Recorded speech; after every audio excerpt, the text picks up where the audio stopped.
गांधी जी ने ही पाकिस्तान का निर्माण किया था, तो उनका राष्ट्रपिता उनको हम मान सकते हैं, लेकिन अपना भारत का राष्ट्रपिता नहीं मान सकते हैं।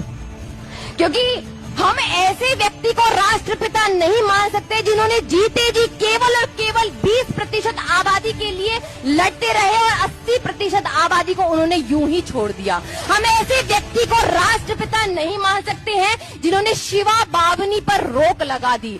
हमारे छत्रपति शिवाजी महाराज की एक कविता थी जिसको शिवा बावनी कहते हैं। शिवा बावनी पर उस व्यक्ति ने इसलिए रोक लगा दी क्योंकि 20% आबादी उसको सुन नहीं पाती थी। हम उस व्यक्ति को राष्ट्रपिता नहीं मान सकते हैं जिन्होंने वंदे मातरम पर केवल इसलिए रोक लगा दी क्योंकि 20% आबादी उसको गा नहीं पाती थी।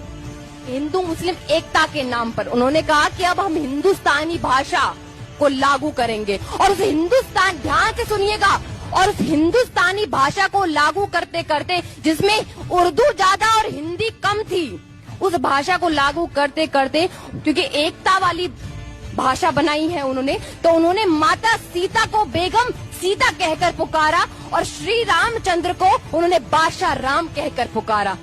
लेकिन महात्मा जी की जीते जी ये हिम्मत नहीं हुई कि वो मिस्टर जिन्ना को श्रीयुत जिन्ना कहकर पुकारे और मौलाना आजाद को पंडित आजाद कहकर पुकारे।